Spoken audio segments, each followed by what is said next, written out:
sejam bem-vindos a mais um Bliff Talk. A gente está aqui com a Jéssica, a Bia e a Cassi. Elas vão ser nossas entrevistadas de hoje. E, meninas, se apresentem, digam o que vocês fazem. Então, meu nome é Jéssica Companha, eu sou psicóloga aqui na cidade de Xerxerê. Nós três temos a Clínica Crescer, aqui na cidade. É uma clínica integrada de psicologia e psicopedagogia. Eu sou a psicóloga da clínica. Trabalhamos com crianças e adolescentes. Então, eu me chamo Cassiane Sangalete, né? Sou psicopedagoga clínica institucional, né? Também faço parte da Clínica Crescer. Atuo mais com a parte de dificuldades em aprendizagem, reforço escolar também. E esse ano a gente vai trazer uma novidade para a clínica, que é o tratamento do autismo, né? Então, esse ano eu vou iniciar uma formação no método ABA, que é um método muito confiável pelos pais hoje para esse tratamento. Eu sou, então, Fabiola Zuiker, mais conhecida como Prof. Bia. Também atuo na Clínica Crescer. Sou pedagoga há 14 anos, psicopedagoga também. Atuo com reforço escolar, orientação para pais, toda essa parte, né, que demanda, então, algo bem criterioso, a questão de aonde está a dificuldade, como agir, como fazer, né, qual o melhor caminho a ser seguido. Acho que é isso. Lembrando que a clínica, nós três, a gente faz parte do Instituto Internacional de Psicopedagogia, né? Esse instituto, ele é da Flórida, então a gente é membro, né, desse instituto, onde a gente também tem acesso a materiais inéditos na área da neurociência e da psicopedagogia, né, para aprimorar também no atendimento nosso, de nós três aqui na clínica. Então, pessoal, quando a gente fala em violência, é importante a gente entender que são vários tipos de violência, né? Vamos pensar em violência doméstica, em violência física, violência emocional, sexual, né? E temos também a social, né? Que é uma violência não tanto falada, mas também bem importante. Então, quando a gente fala nessas 4 tipos de violência, é importante a gente entender que ela nunca começa numa violência já física, digamos, né? De vez em quando pode acontecer, mas a gente vê muito pouco caso. Sempre acontece a violência de uma maneira mais sutil, né? Então, é aquele parceiro que diz pra gente, você tá gorda, ou você tá gorda passa pra, você depende de mim, você não vai conseguir se virar sozinha. Aí depois vai para aquela ideia do, você não pode usar roupa curta, não pode usar um decote. E aí a gente vai evoluindo para um puxão de braço e depois uma violência física, né? Uma coisa mais forte. Então, é muito importante a gente saber isso, porque a gente sempre vai naquela ideia, a gente escuta muito, né, aqui no consultório. Não, mas foi só uma frase, vai passar, né? Ele vai mudar, ele vai passar. E isso dificilmente acontece se essa pessoa não está tendo a proposta de mudança, né? E aí, quando a gente fala em violência, é muito importante a gente trazer isso. Porque ela começa numa coisa pequena e depois vai se agravando. E aí, pessoal, outra questão que é importante, né? Que quando a gente pensa em violência, a gente pensa assim, não, mas é só a pessoa envolvida. Mas não, né? São todas as pessoas que estão sabendo que estão nesse contexto. Então, o fato de eu ser omissa também é uma violência, né? Quando eu vejo que o meu companheiro está agredindo meu filho, fazendo alguma coisa, e eu não estou ajudando, também é uma violência, né? E aí a gente encontra muito isso. As pessoas, não, eu não vou me meter, né? Ou porque é o contexto familiar deles, é a vida deles. Não, isso também é uma violência. Então, nós temos a ação e a omissão. Os dois também estão caracterizados a isso. E, claro, o nosso atendimento aqui é mais com as crianças, né? Como é que a gente recebe isso? É aquela criança que chega aqui com uma determinada queixa, mudou o comportamento, né? tá com uma ansiedade, tá com medo, não dorme mais sozinha, coisas que fazia antes. E aí a gente começa a ver, né, aonde que vai, que a maioria das vezes vai para essa parte dessa criança estar sofrendo algum tipo de violência, né? Aí nós trouxemos alguns dados, né? Não sei se alguma das gurias quer falar, para a gente ver o quanto alarmante é isso, né? Que não é uma coisa pequena, uma coisa que não acontece. Então, estima-se que eu, a Jéssica e a Bia, a gente procurou um livro de desenvolvimento infantil, né? Que é o nosso público maior, né? Criança e adolescente, né? Então, estima-se que mais de 20 mil crianças são espancadas diariamente. Então, e a primeira causa de morte de 5 a 19 anos está relacionada a isso. Então, são números, assim, assustadores para nós, né? E, enfim, que envolvem situações emocionais, envolvem sequelas para o resto da vida, né? Se não observadas, se não tratadas. E o que a psicologia, a psicopedagogia, a própria pedagogia, elas têm acabam tendo uma proximidade de acesso a essas crianças. Porque você percebe claramente no comportamento, porque é diferente os pais que buscam ajuda, como a Gê comentou antes, existe a omissão e a ação, e como estamos falando de crianças, é o responsável que deve se pôr à frente disso. E entre a ação e a omissão, a gente tem também um tipo de violência que é a negligência. Então, você negligenciar os fatos, você estar presenciando algo que o teu filho, que uma criança está passando, isso também é uma forma, né, de você estar fazendo a violência. Por quê?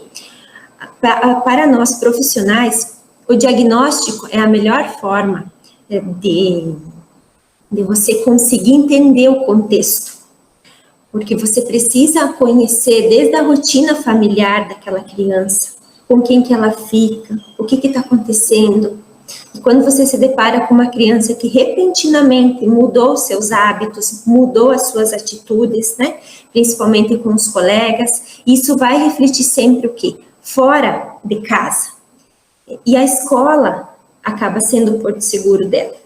Então, como o nosso foco ali, a Bia tem uma experiência grande em sala de aula com infantil, porque ela começa repentinamente e ela vai estar fazendo uma atividade, ou você vai estar atendendo ela, em algum momento ela vai manifestar aquilo.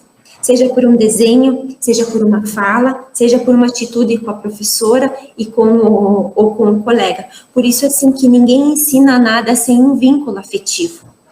E a gente comentava antes ali, na nossa conversa informal, a importância de um lar seguro, a importância de a gente ter o nosso porto seguro em casa. Os pais precisam ser amigos dos filhos. A primeira pessoa que precisa receber um relato são os pais. Agora, vocês imaginam se essa criança está sofrendo algo em casa, aonde que ela vai se socorrer, aonde que ela vai acudir. Então, isso reflete muito na escola, né? E por isso que a gente acaba sendo aquele porto seguro dela. Porque eles veem em nós aquela esperança. E muitos chegam até nós com um sentimento também fechado. Eles não querem falar, eles reagem com agressão. Então, o diagnóstico de todos os profissionais envolvidos é extremamente importante. Eu tenho esse olhar um pouco mais pedagógico de sala de aula que me diz o quê, né? Aquilo que a Cassiane diz, ela coloca muito bem, o vínculo afetivo, né? A criança confia no profissional que está ali.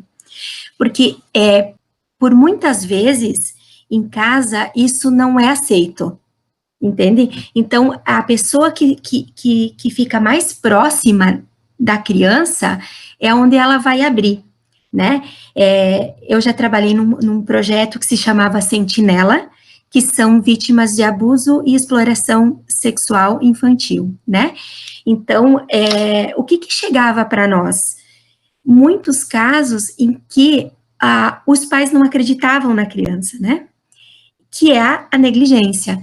Não pode ser, não fez isso, não teve esse contato. E quando eles acham alguém de referência, isso vem muito, né, se aflora. Então, a gente encaminhava para assistente social, que ia fazer o estudo de caso, que ia fazer o diagnóstico, e, gente, era muito certeiro, né, porque a criança não inventa, né, a gente consegue saber quando que realmente é, e quando realmente a criança está, porque ela assistiu, porque ela viu o vídeo, porque ela, que também é um descaso. Concordam comigo? Uma criança que está assistindo algo que não é para a idade também é um descaso da família. E dentro da sala de aula, o diagnóstico ele é muito preciso, porque você conhece ele, quando ele muda a atitude, quando ele não deixa você chegar perto dele, principalmente os menores, em que eles dependem de você para ir ao banheiro, que eles dependem de você para comer, e que eles ficam arredio, que eles não querem o teu contato, né, que eles começam a demonstrar nos outros colegas atitudes, né, uns ficam mais quietos, outros, né, mais retraídos, outros ficam mais falantes porque querem chamar a atenção de uma outra forma, né, e esse vínculo, ele é muito importante porque o professor, ele pode fazer muita coisa pelo aluno. Ele pode fazer a parte do acolher, do receber, né, e daqui a pouco do encaminhar para algum profissional que consiga dar esse suporte que a criança está precisando no momento. Serve também para abrir os olhos dos pais, né, não só numa violência sexual. Eu tive casos de crianças que me falaram, prof, faz meu pai parar de beber, faz meu pai, entende? Ajuda a minha mãe, né? Ela chora, prof, ela chora. Então, assim, e, gente, ele não escolhe classe social, entende?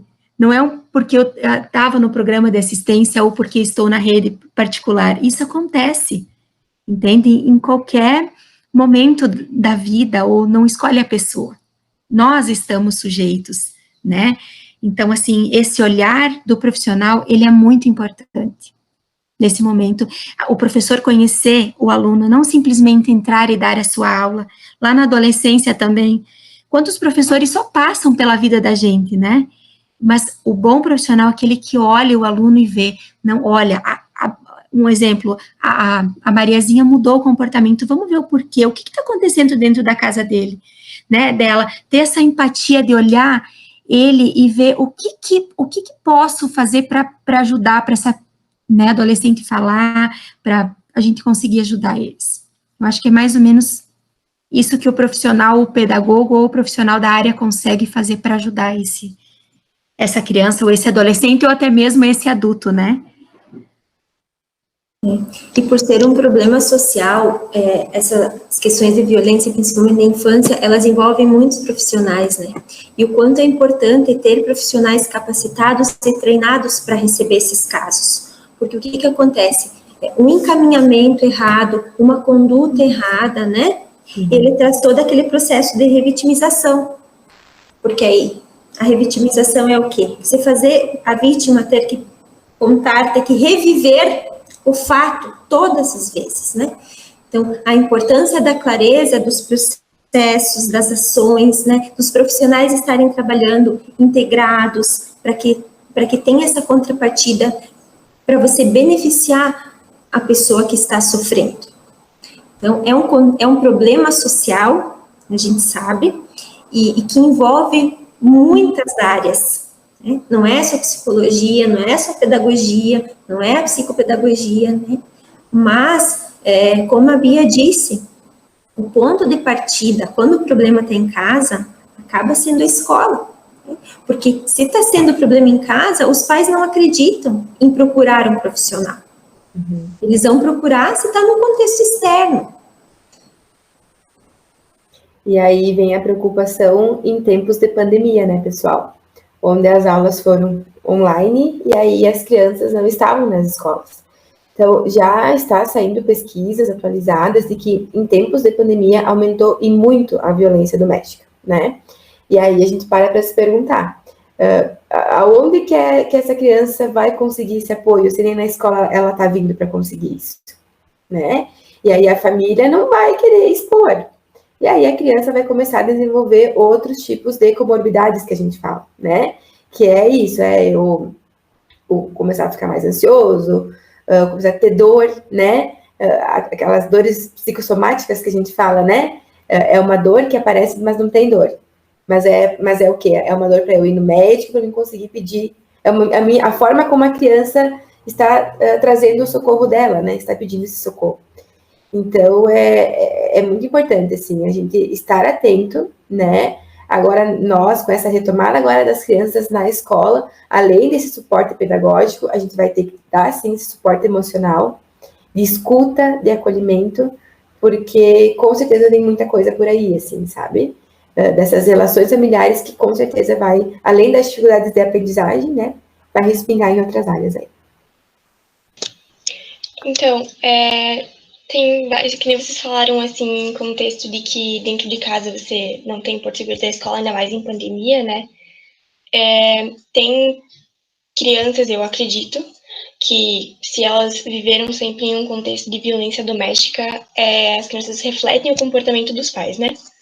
Então, como que vocês diriam, assim, para reverter um comportamento agressivo que uma criança, ela pegou, assim, do pai ou da mãe, como é que reverte uma coisa assim? Porque se ela cresceu só vendo isso, como é que ela vai pensar, isso eu não posso fazer, entendeu? Tipo, como é que ela vive em sociedade melhor, como é que faz para reverter esse comportamento agressivo? Então, é uma pergunta muito boa, né? Até porque não se tem uma resposta fixa, certo? Faz isso que vai reverter. Até porque o que a gente tem que pensar? Né? Temos que voltar um passo atrás. É comprovado também cientificamente que se eu, enquanto criança, vi uma relação abusiva dos meus pais, é muito provável que eu vá procurar um companheiro abusivo. Por quê? Porque a relação que é o espelho que eu tenho. Vocês entendem? É o espelho que eu tenho. Então, pode ser que eu até pense, não, foi muito ruim, eu vi o que minha mãe sofreu, não quero isso para mim. Quando eu viro lá adolescente, um adulto, eu acabo, né, entrando nessa. É a referência. Então, assim, o que é imprescindível, né, pessoal? Que essa criança tenha um acompanhamento com profissionais que vão conseguir fazer essa ressignificação, né? Que é mostrar outras possibilidades, né? Até porque a criança, ela pode ter várias formas de tentar ressignificar sozinho. Uma, reproduzir, né? Eu ser um adulto violento. Outra, eu posso virar um adulto completamente dependente de atenção. Entende? Então, eu não vou ser violento, eu vou ser muito carinhoso, até demais, né? Porque eu vou entender que aquele carinho, aquele cuidado que eu não tive na infância, eu vou querer achar alguém que faça isso por mim. Só que vamos pensar, isso não é bom, porque eu vou ficar dependente de alguém. Então, eu não vou conseguir ter a minha autonomia para mim me virar, fazer as minhas coisas, enfim. E entra naquilo que eu falei antes. Começa as pequenas violências você não vai ser ninguém se não tiver alguém junto. Nós mulheres, né, gente, na sociedade onde a gente vive, a gente aprende, né, é um estigma que eu tenho que ter um companheiro para ser feliz, para ser reconhecida. Estamos num caminho, né, e aí o feminismo entra muito nisso, né, não, a gente consegue com as nossas próprias pernas, que se venha um companheiro com a gente que seja para somar. Mas a criança que passou essa violência, é muito difícil isso para ela. Então, gente, precisa ter um acompanhamento, né? Precisa ter um acompanhamento, fazer uma avaliação dessa criança, entender porque dependendo do temperamento dela, das crenças dela, ela vai ressignificar de alguma forma. E aí você vai conseguir trabalhar, escolher, né, as estratégias para cada caso, né? Porque os dois preocupam, né? Preocupa o adulto que vai virar violentador, agressor, e preocupa essa questão da dependência. Né? Uma coisa que a gente comenta muito, que o quanto antes, né, se perceba o quanto antes se atenda essa criança, mais sucesso ela vai ter. Porque o que ela se perde na referência, ela se perde no autoconhecimento, ela não tem, como a Jéssica comentou, automaticamente ela vai procurar no subconsciente dela, no futuro. Aí muitas pessoas se perguntam, eu vivi tudo isso na minha infância, por que eu estou vivendo isso de novo? Né? Porque existe um momento certo, né? Toda criança, ela passa pelas podas neurais, então, assim, a neurociência explica, a psicologia explica, né, que existem processos que precisam ser tratados no seu devido tempo. O tratamento tardio resolve, mas ele é um pouquinho mais trabalhoso, né? Mas não significa que eu não posso ter uma vida diferente, não significa que se eu tive uma infância violenta, que meu pai me agredia, eu vou ser assim com o meu filho. Então, por isso da importância do autoconhecimento, do tratamento precoce, da busca por uma ajuda. E esse tratamento, ele muitas vezes, ele é com mais de um profissional, né? Tem casos que a psicologia resolve, mas tem casos que a psicologia vai precisar encaminhar para a psiquiatria, tem casos que vai precisar de assistência social. Então, são muitos profissionais envolvidos, por isso da importância do treinamento e da qualificação de quem atende, né? Eu acho que assim, ó, e nós adultos temos, e crianças têm muito os gatilhos, né? Daquilo que você já viveu e vai disparando na vida, né? Então, eu acho que essa parte da psicologia ou da psiquiatria, ela explica muito bem quando, por exemplo, você procura uma relação daquilo que você viveu na tua infância e você replica agora na vida adulta, né? Porque algo lá atrás não ficou muito bem resolvido, porque simplesmente você só sofreu coisas ruins, então automaticamente aquilo era bom, né? E como os gatilhos, eles vêm na mente da gente e eles despertam reações, né? Então, quem já viveu uma agressão, quando tem alguma coisa, dispara um gatilho, né? E isso, a terapia vai ajudar, isso o reviver, o retomar, o reaprender a viver novamente nesse meio, né? Eu acredito que ninguém nasce querendo sofrer qualquer tipo de violência. A violência acontece. Então, se acontece, o que vamos fazer com ela, né? Vamos procurar alguma coisa para nos tornar melhor, não replicar essa violência no meu filho, no meu parceiro, ou coisa, né, sucessivamente.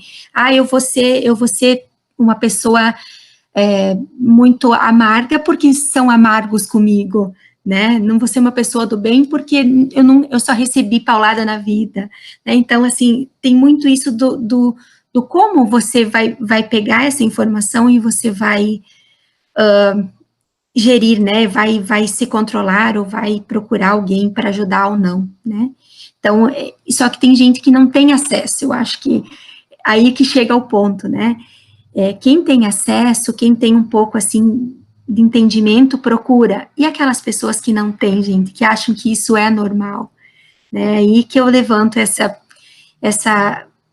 questão, né? Aqueles que não têm a oportunidade, que vão crescer, e que ninguém vai passar pela mão, né, por olhar de ninguém que vai olhar e dizer, nossa, ele precisa de ajuda, né, no mundo que todo mundo está correndo, que não tem um olhar muito empático para a pessoa, né, de dizer, poxa, vamos ajudar aquela criança, ou que, quantos profissionais estão só por estar, né, numa sala de aula, e não vão ver aquele aluno que estão sofrendo, né, então, assim, a importância da gente conseguir transmitir isso para os profissionais, olhar com cuidado quem você está atendendo, quando você for fazer um atendimento, fazer o melhor atendimento, né, tentar não deixar passar algo que possa chamar nossa atenção e dizer, olha, vamos ajudar, porque quem sabe não vai ter essa oportunidade, né. Gente, eu queria Cássio, você quer comentar? Desculpa, Eu queria senão... complementar que um dos objetivos da clínica, por conta dessa fala da Bia, é também a gente trabalhar a formação e treinamento, né? A gente não avançou muito por conta da pandemia, mas a gente acredita que esse ano vai conseguir avançar com formações, treinamentos, promovendo palestras, né? E convidando esses profissionais que atuam nesses ambientes, porque as pessoas são carentes da informação, né? Como a Bia disse, às vezes está lá por estar, às vezes a falta da informação, falta do conhecimento, impede dela resolver uma situação de uma maneira correta, e isso vai refletir muito depois na criança, né? Porque uma das formas de violência mais difícil de identificar hoje é a verbal, porque ela não tem materialidade da ação, né? Então, o que acontece? Fica muito difícil um terrorismo em casa, né? Uma falta de carinho em casa, uma humilhação. Então, ela não tem uma materialidade, mas ela é uma forma de violência e muita gente passa por isso. Aquela questão de você estar em casa, de ameaça, de indiferença, de você não vai conseguir, de inferioridade. Então, o quanto é importante o profissional ter o conhecimento e a informação, isso ajuda muito. Porque às vezes a gente peca, mas não porque a gente quer, mas talvez a gente não tinha o conhecimento, o manejo de lidar com aquela situação, que se fosse de maneira correta, né, seria outro processo, e o quanto estaria melhorando a qualidade de vida daquela criança, daquele adolescente, né?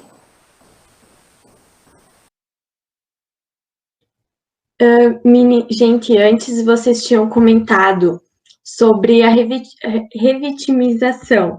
Vocês poderiam falar mais sobre ela e principalmente como que evita isso? E como eu comentei, né, Isa, a revitimização é você fazer a vítima viver aquilo várias vezes, né? Então, por isso que eu disse, um processo correto de atendimento dessa pessoa pode evitar, porque isso vai causando muita dor e sofrimento, e ela pode chegar num ponto que ela mesma pode dizer para si, eu não quero mais reviver isso, e ela não vai resolver aquilo. E isso vai estar dentro dela, sem resolver, e ela vai arrastando, e o psicológico dela vai sendo prejudicado, e isso vai refletindo. Ela pode até por um momento achar que ela superou, ela pode achar que está tudo bem, mas vai chegar um momento da vida dela que ela vai se deparar com alguma situação, e isso principalmente acontece na calmaria que a gente diz, na calmaria da vida. Porque enquanto você está envolvido com um monte de coisa, a gente sempre diz, né, que na calmaria que se vê as coisas, né? Meu Deus, estava tudo bem comigo. Eu superei muito bem tudo aquilo que aconteceu, mas depois que eu supero, as coisas começam a voltar. Então, por isso que tem que ser muito bem resolvido. E o processo precisa ser bem encaminhado, para que ela não precise reviver tanto esse momento, mas sim estratégias para ela superar esse momento, né? Então, ela precisa sim contar, reviver, né? Mas a clareza e a definição dos processos, eu acho que ajuda muito a evitar essa revitimização. Enquanto a Cássia ia falando, né, dessa questão, eu fiz um dos meus primeiros trabalhos foi em psicologia jurídica, né? Nós trabalhávamos em 3 profissionais, né? Mediação familiar era o nome do projeto. Nós usávamos muito a questão do depoimento sem dano, né? O que é esse depoimento sem dano? Ele é feito pelos profissionais da psicologia ou assistente social, onde você, na hora da criança relatar tudo que ela passou, enfim, ela não relata mais na frente daquele juiz, com todo mundo olhando para ela, muitas vezes o agressor na frente dela. Não, a gente levava numa sala particular, uma ambientalização infantil, com brinquedos, enfim, e aí nós, né, da psicologia assistente social, fazíamos essa conversa com ela, e aí surgia de uma melhor forma o que era falado. Então, é esse tipo de cuidado, né? Claro que, num processo terapêutico, a criança, esse adulto, enfim, vai ter que relembrar. É preciso, mas, assim, até um ponto, né? A gente ficar revivendo. Então, daí você chega lá para denunciar. Aí você fala para 5, 6 pessoas lá, porque tem que pegar o teu depoimento. Aí depois você tem que ir na frente de um juiz, tem que falar de novo. Isso gera muitas marcas, né? Uma revivência de detalhes, de dor, de sofrimento, então não é bacana, né? E essa questão do depoimento sem dano foi um marco muito importante na questão judiciária por conta desse cuidado, né? Esse cuidado afetuoso com as crianças. E aí, enquanto ela falava, eu lembrei, né? Trago essa experiência e a gente via como um ponto muito positivo, assim, né? Claro, depois a criança era encaminhada para acompanhamento, né? Não substitui de forma nenhuma, mas é uma forma mais afetuosa e empática de a criança estar falando sobre isso. Trago também uma vivência muito importante, que foi já justamente nessa parte que a vítima foi ser ouvida, né? Eu acompanhei, é algo muito, muito triste, porque não se tinha o cuidado que se tem hoje, entende? Há um tempo atrás não se tinha esse cuidado que se tem de levar para o profissional ouvir a vítima, né?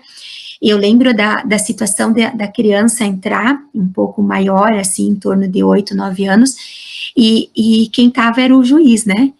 E quando viu, entrou em desespero, porque era a figura masculina, né? E o agressor tinha sido a figura masculina. O quanto isso é tu reviver, porque você não sabe o que aquela pessoa vai fazer para você. Se era mais um julgamento, se era o que ela tinha que falar, o reviver e falar novamente, né? Então, assim, ó, o quanto isso é dolorido, tu ter que passar por vários processos repetindo a mesma história, sendo questionado se realmente você está falando a verdade ou mentira. Você já sofreu agressão. Você não precisa mais ser julgado. Você for vítima, né? Então, assim, o reviver machuca, dói, fere. Eu acho que cada vez vai como se tivesse uma ferida aberta e você vai abrindo mais ainda ela, né? Então, aquilo que a Cassi traz é trazer um suporte para ajudar isso, ok. Agora, reviver isso é muito forte. Por isso que muitas pessoas acabam fugindo, né? Fugindo da ajuda.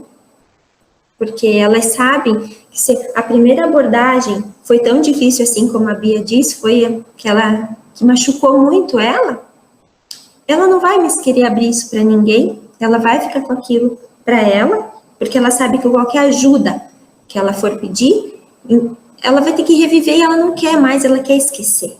Então, a importância do cuidado, do atendimento pelos profissionais, né? Esse cuidado, eu acho que é um dos fatores, assim, primordiais quando você vai abordar, principalmente se for criança, esse cuidado. Se o agressor foi uma figura masculina, né?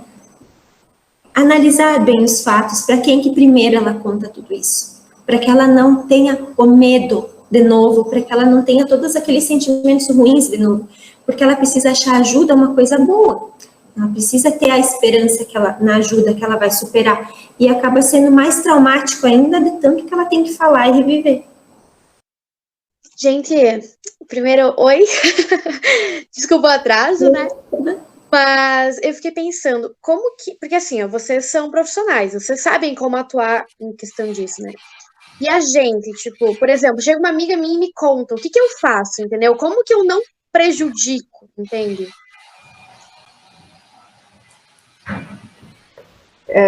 A primeira coisa, né, Bárbara, é procurar pessoas que vão te ajudar nesse processo, né? E aí entra muito com a questão do suicídio, né? Eu sei que vocês falam muito. São duas temáticas, gente. Sozinho, a gente não dá conta.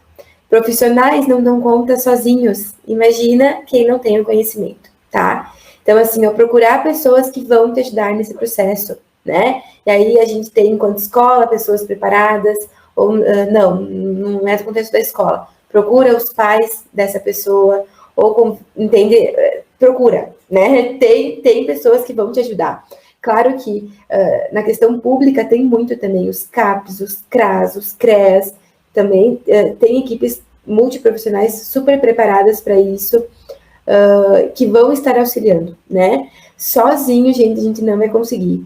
E dependendo do caso, a gente pode se colocar em perigo também, né? Nós, enquanto profissionais, eu já vivi várias situações em que profissionais, a gente, eu como psicóloga, já corri risco, né? E isso que tinha todo um suporte de uma equipe atendendo. Você imagina se você sozinho, vou eu e a minha amiga lutar contra isso. Não, é sério, não é brincadeira, né? Então, eu procurar um apoio, procurar uma ajuda, e é naquela ideia, né? Porque a pessoa nunca vai querer que você conte, né? Vai dizer, não, pelo amor de Deus, eu confio muito em você, não conta, eu só preciso desabafar. Tá, e aí eu faço a pergunta, né? Mas vale eu, por um tempo, brigar com essa minha amiga e garantir a saúde dela, ou eu, por medo de ficar longe, de brigar, perder a amizade, não contar, né? Então, não, né, gente? Se eu sou amiga, eu realmente vou procurar uma ajuda, uma coisa, né? Então, o maior, assim, é não querer sozinho resolver, né? Tem pessoas, tem equipe que vai te ajudar. Então, para finalizar o pensamento, eu vou dar a entrevista também. Eu vou dar um exemplo do que vocês falaram, que eu estava vendo um caso de uma mulher que ela teve um aborto, mas ela foi, tipo, natural, assim, não foi ela que induziu nem nada, né? E aí, 20 anos depois, se transformou em, tipo, obsessão de compulsório. Eu não sei como é que fala em português, mas é OCD em inglês. Eu não sei se é em português a mesma coisa. Mas que a pessoa, tipo, fica mesma coisa, e, tipo, não para mais. E daí, como que isso reflete tanto tempo depois e ainda fica guardado na memória, né? Mas só para dar um exemplo do que vocês falaram ali também, né? Vocês falaram de, tipo, revitimização e de, tipo, guardar na memória, e daí que tem todos o que acontece agora, tipo, reflete o que aconteceu tanto tempo atrás, né?